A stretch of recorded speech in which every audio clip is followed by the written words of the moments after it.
Halo semuanya, perkenalkan nama saya Cerdas Edi Triviar dari Teknik Elektronik 2025 dengan NPM 25065934140. Jadi di sini, saya akan menjelaskan tentang, proyek akhir dari mata kuliah algoritma pemrograman yang sudah kelompok kami buat, yaitu, tentang game leaderboard berbasis client server.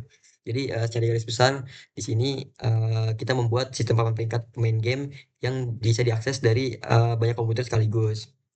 Untuk struktur filenya sendiri di sini ada, header-header tertentu. Yang pertama ada player, yang mana ini merupakan blueprint atau cetak biru dasar dari semua pemain. Selanjutnya ada registered player, di sini dia, adalah pemain yang sudah terdaftar dan merupakan turunan dari player itu sendiri. Selanjutnya untuk linked list di sini adalah struktur data buatan sendiri. Dan untuk algorithm, dia adalah, algoritma sorting dan searching, buatan sendiri. Selanjutnya untuk leaderboard, di sini merupakan, otak dari keseluruhan sistemnya. Oke, langsung aja kita masuk ke yang pertama yaitu header dari player. Nah, untuk file pertama di sini, ini merupakan, abstract class. Jadi kelas ini tuh nggak bisa langsung dipakai untuk bikin objek. Dia hanya berfungsi sebagai blueprint yang harus diikuti oleh kelas turunannya. Jadi di dalam player ini kita ada tiga data utama, yaitu ada username, score, dan rank. Dan semuanya itu berada di bagian protected. Ini merupakan konsep enkapsulasi. Jadi kita melindungi data dari akses langsung luar. Selanjutnya di sini ada tiga fungsi yang ditulis dengan kata kunci virtual dan diakhiri dengan sama dengan nol. Ini merupakan yang dinamakan dari pure virtual function. Jadi siapapun yang menguasai kelas player ini wajib mengimplementasikan ketiga fungsi tersebut, yaitu ada get role, display info, dan to so on. Selanjutnya di sini ada juga abstraksi. Jadi di sini kita mendefinisikan apa yang harus apa yang bisa dilakukan tanpa menentukan bagaimana caranya. Lalu di bawah di sini ada operator overloading yang tanda lebih dari sama dengan ini, lebih besar ini. Jadi dia membandingkan dua pemain berdasarkan skor mereka. Selanjutnya kita akan masuk ke bagian registered player. Di sini kelas ini merupakan mewarisi dari player, yang artinya semua yang ada di player ini pasti ada di registered player ini. Nah, berarti ini merupakan konsep dari inheritance. Lalu di registered player ini kita menambahkan dua data baru yang spesifik, yaitu ada email dan juga tier atau tingkatan dari player itu sendiri. Jadi kalau misalnya skor lebih dari 10.000 tingkatannya itu platinum, kalau lebih dari sama dengan 5.000 tingkatannya gold, dan kalau lebih dari sama dengan 1.000 tingkatannya silver, dan jika kurang daripada itu semua tingkatannya adalah bronze. Lalu, di sini itu juga kita mengimplementasikan 3 fungsi yang diwajibkan oleh player. Lalu, di sini ada juga konsep polimorfisme. Ya, jadi dia bisa punya perilaku berbeda tergantung dari objek mana yang memanggilnya. Oke, selanjutnya di sini ada juga, linked list. Jadi dia ini merupakan kelas yang, mempunyai 3 operasi utama, yaitu pertama ada append, lalu ada getA, selanjutnya dan terakhir ada rebuild form. Untuk append itu sendiri dia menambahkan pemain baru di akhir daftar. Jadi kompleksitasnya adalah O kali satu, artinya cepatnya itu selalu sama, nggak peduli seberapa panjang yang daftar. Selanjutnya untuk getA sendiri dia itu menambahkan pemain baru di akhir daftar. Maaf, mengambil pemain di posisi tertentu. Jadi, ini harus jalan dari kepala sampai posisi yang diminta. Makanya kompleksitasnya adalah O kali N. Semakin panjang daftarnya, maka semakin lama juga. Selanjutnya untuk rebuild form ini, dia itu membangun ulang seluruh linked list dari sebuah array. Jadi fungsi ini dipanggil setelah kita selesai sorting. Untuk menyusun ulang urutan node sesuai hasil sortir. Selanjutnya ada juga destruktor, yaitu ini juga penting karena dia otomatis untuk membersihkan memori saat objek linked list dihapus sehingga mencegah memory leak. Oke, terima kasih. Selanjutnya akan dilanjutkan oleh teman saya. Oke, selanjutnya bagian ini akan dijelaskan saya. Sebelumnya perkenalkan, nama saya Evanido Bramastio dengan NPM 250 660 90 50 dari jurusan Teknik Elektro. Nah, selanjutnya saya akan memperjelaskan bagian yang cukup krusial, yaitu implementasi algoritma dan logika utama leaderboard. Yang pertama dari algorithm.h. Nah, file ini berisi dua algoritma utama yang semuanya kita tulis sendiri dari nol tanpa menggunakan fungsi sorting atau searching bawaan C++. Pertama, merge sort. Merge sort adalah algoritma pengurutan yang bekerja dengan prinsip pecah dan gabung, atau dalam bahasa ilmiahnya divide and conquer. Cara kerjanya itu seperti ini. Bayangkan kamu punya setumpuk kartu yang harus diurutkan. Merge sort membelah tumpukan itu jadi dua bagian, lalu masing-masing bagian dibelah lagi, dan terus dibelah sampai setiap tumpukan hanya punya satu kartu. Satu kartu sudah pasti terurut dengan sendirinya. Nah, setelah itu kita gabungkan kembali tumpukan-tumpukan kecil itu sambil menjaga urutannya. Di kode kita ada dua fungsi, yaitu merge dan juga merge sort. Fungsi merge sort adalah yang memecah array secara rekursif. Sedangkan merge adalah yang menggabungkan dua bagian yang sudah terurut menjadi satu. Satu hal yang perlu dicatat, kita mengurutkan secara descending alias dari skor terbesar ke terkecil. Karena di leaderboard pemain dengan skor tertinggi harus ada di urutan pertama. Kompleksitas waktu merge search adalah O, N, log N di semua kasus, baik best case, average case, maupun worst case. Ini salah satu kelebihannya dibanding algoritma lain seperti bubble sort yang bisa mencapai O, N kuadrat di kondisi terburuk. Nah, lalu yang kedua, itu ada binary search.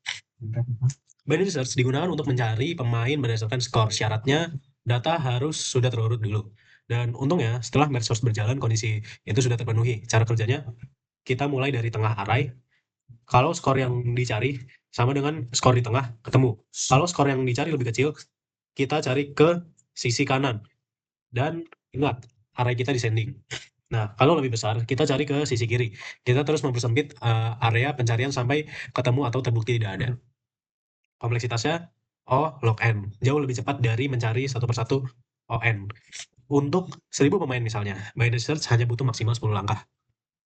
Nah, lalu yang ketiga itu linear search. Nah, linear search dipakai untuk mencari berdasarkan username. Karena username itu string, tidak bisa diurutkan dengan cara yang sama seperti angka untuk binary search. Jadi kita pakai cara yang lebih sederhana, yaitu cek satu persatu dari awal sampai ketemu. Kompleksitasnya ON, sebanding dengan jumlah pemain. Nah, lalu selanjutnya saya akan menjelaskan bagian leaderboard.h. Nah, leaderboard.h ini bisa dibilang sebagai otak dari seluruh sistem ini. Kedua leaderboard menyimpan satu link list yang berisi semua pemain. Ada beberapa fungsi penting di sini.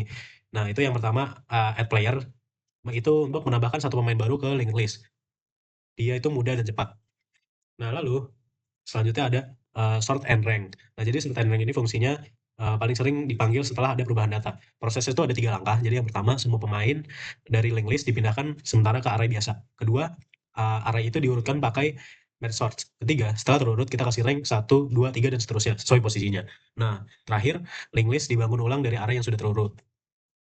Lalu selanjutnya itu ada find by score. Nah, find by score itu memanggil binary search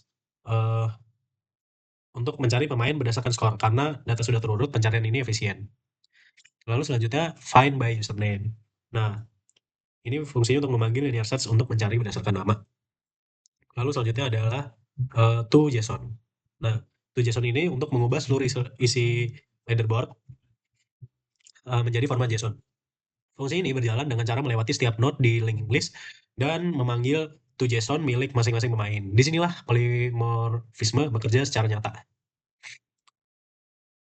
Core data to.json itu akan memanggil versi to.json yang sesuai dengan tipe objek yang sebenarnya, yaitu register player to.json.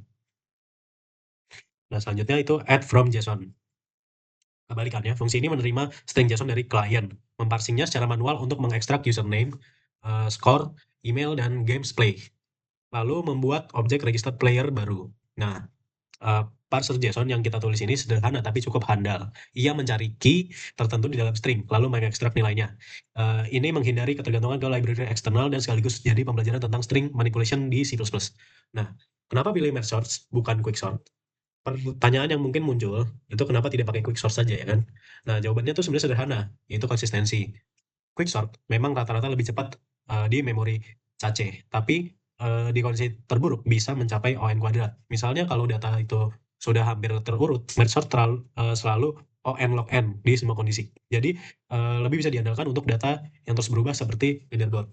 Oke, dari saya cukup sekian. Selanjutnya bisa dijelaskan Dari teman saya tadi, sebelumnya perkenalkan dari saya Putra dengan NPM 2506585 252. Nah, di sini saya akan menjelaskan tentang bagian networking server dan klien-kliennya. Tentunya di bagian ini merupakan salah satu bagian yang krusial juga karena bagian ini mengatur bagaimana program kita ini bisa berkomunikasi lewat jaringan, alias bagiannya itu dari klien server networking. Nah, pertama saya akan menjelaskan dulu konsep client server networking itu seperti apa. Pertama kita harus memahami dulu apa itu server dan klien. Nah, server itu adalah pihak yang menunggu dan melayani. Jadi nantinya server yang menyimpan semua data leaderboard dan memproses setiap permintaan yang masuk. Lalu klien adalah pihak yang meminta, di mana dia mengirim perintah ke server dan menampilkan hasilnya ke pengguna. Nah, setelah itu komunikasi antara server dan klien ini terjadi melalui TCP socket, yaitu sebuah mekanisme koneksi jaringan yang memastikan data sampai tanpa ada yang hilang. Kita pakai protokol ini karena keakuratan datanya. Baik, saya akan masuk ke penjelasan di server CPP ini. Mari kita buka dulu. Baik, kenapa di sini kita dapat lihat ada dua variabel global, yaitu global board dan board mutex. Kenapa di sini kita memakai mutex? Jadi gini, misalkan bayangkan ada dua klien mengirim perintah 8 di waktu yang bersamaan. Nah, kalau tidak ada pengaman, keduanya bisa mengubah data leaderboard secara bersamaan dan hasilnya bisa kacau. Nah, ini yang disebut race condition. Dengan mengakses di leaderboard di satu waktu yang sama, yang lain harus menunggu gilirannya. Nah, di fungsi main, server memulai membuat soket. Bayangkan soket ini seperti colokan listrik. Nah, di jaringan, server kemudian melakukan bind untuk mengklaim port 8080 sebagai miliknya, lalu listen untuk mulai mendengarkan koneksi masuk. Sebelum memulai menerima klien, server mengisi data awalnya dengan data yang sudah di coding lebih awal tadi, yaitu 5 pemain, yaitu Alice, Bob, Charlie, Diana, dan Eve. Ini. Lalu mereka juga lengkap dengan skor dan ini data emailnya. Lalu nantinya server akan masuk ke loop tak terbatas dan terus menerus hingga klien itu mengacceptnya. Setiap kali ada klien yang connect, server membuat thread baru dengan std thread. Ya, berikut std thread. Lalu thread itu langsung di detect, artinya dia berjalan mandiri tanpa perlu server menunggu dia selesai. Nah, baik, setelah itu di dalam fungsi handle. Nah, selanjutnya dalam fungsi handle klien, kita mengimplementasikan protokol sederhana berbasis teks. Ada 5 perintah yang didukung, yaitu add, get, find score, find name, quit, lalu ada, ya itu ada 5. Nah, selanjutnya saya akan menjelaskan bagian klien CPP, yaitu bagian pihak yang mengirim permintaan. Nah, kalau di sini, di bagian ini jauh lebih sederhana dari server tadi, karena tugasnya hanya menerima input dari pengguna, membungkusnya menjadi perintah. Lalu nanti perintah tersebut akan dikirim ke server dan menampilkan hasilnya. Nah, fungsinya seperti di sini, ada fungsi send request. Ini adalah jantung dari fungsi dari bagian klien ini sendiri. Lalu dia mengirim satu perintah nantinya ke server lewat soket, lalu menunggu balasan dari server dan mengembalikan lagi sebagai string sederhana. Ini contohnya sederhana tapi efektif. Lalu ada di sini print leaderboard. Nah, bertugasnya untuk mengubah string JSON yang diterima dari server menjadi tampilan yang rapi dan di terminalnya nantinya ketika kita sudah merun kodenya. Fungsi ini memparsing JSON secara manual, nantinya mencari setiap kemunculan kata rank sebagai penanda awal data seorang pemain, lalu mengekstrak username, score tier, dan gameplay dari data tersebut. Nah, nantinya menu utama kita itu ada berupa tampilan lihat leaderboard, lalu ada tambah player, cari player by score, cari player by username, dan ada keluar. Nah, itu masing-masing menggunakan perintah. Ya, kalau lihat leaderboard itu menggunakan get, kalau tambah player itu add, kalau cari by score itu find score, kalau cari by username itu find by name, dan keluar itu by quit. Nah, mungkin itu aja sekedar penjelasan dari saya. Dan mari kita melihat demonstrasi dari codingan ini. Baik, di sini saya akan memberikan demonstrasi terhadap program yang sudah kami buat. Nah, di sini saya akan memanggil dulu dari servernya. Nah, di sini servernya sudah masuk, dia sudah berjalan di port 8080. Di sini dia menunggu untuk dipanggil oleh klien. Nah, di sini coba kita di terminal kedua, kita akan mencoba memanggil kliennya. Sini kita akan input.